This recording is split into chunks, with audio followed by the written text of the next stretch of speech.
So what is gender and development? The gender and development approach has emerged in the 1980s as an alternative to the earlier WID focus. It finds its theoretical roots in the socialist, feminist, and has bridged the gap left by the modernization theorists, linking the relations of production to the relations of reproductions and taking into account all aspects of women's lives. Specialist feminists have identified the social construction of production and reproduction as the basis of women's oppression and have focused attention on the social relations of gender, questioning the validity of roles which have been ascribed to both women and men in the different societies. God is not concerned with the woman per se, but with the social construction of the gender and the assignment of specific roles, possibilities, and expectations to women and men. The God approach welcomes the potential contributions of the men who share a concern for issues of equality and social justice. The God approach does not focus singularly on productive or reproductive aspects of women's and men's lives to exclusion of the other. God also puts greater emphasis on the participation of the state in promoting women's emancipation, seeing it as the duty of the state to provide some of the social services which women in many countries have provided on a private and individual basis. The God approach sees women as agents of change rather than as passive recipients of development, and it stresses the need for women to organize themselves for more effective political voice.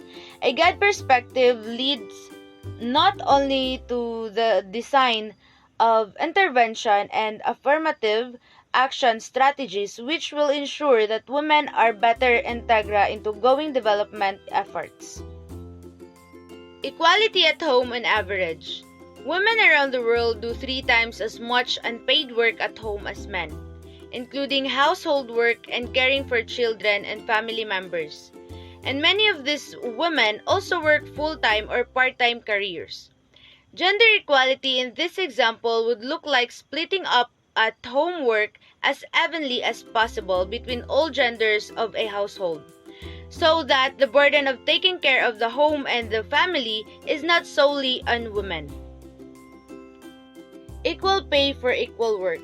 The pay gap between men and women remains strong throughout the United States and around the world, especially for women who are mothers or caretakers.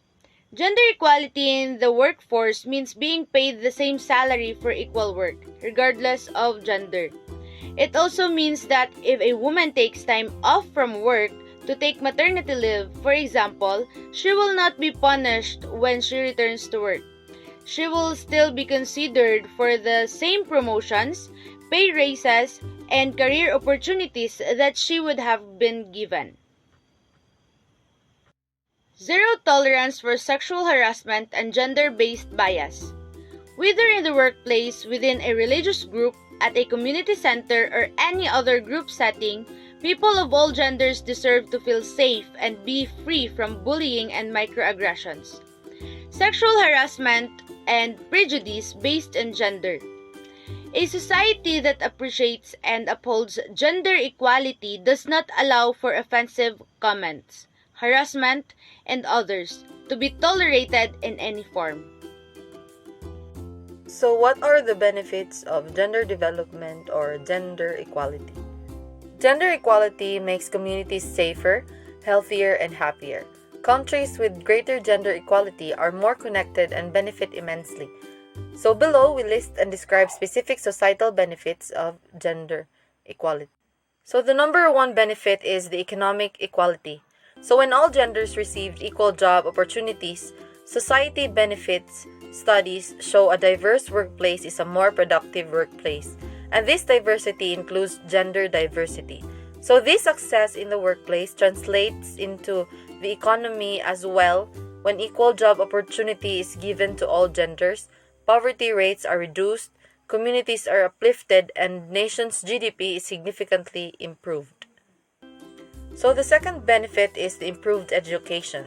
When we talk about improved education, gender equality in education benefits every child within the school system. So girls who received an education have a higher likelihood to be healthier and more productive, earning higher incomes and building better futures for their families. This in turn contributes to a stronger economy that benefits all genders and leads to better health within a community. So, according to UNICEF, when a girl receives a secondary education, her lifetime earnings dramatically increase. The national growth rate rises, child marriage rates decline, child mortality rates decline, and maternal mortality rates fall and child stunting drops.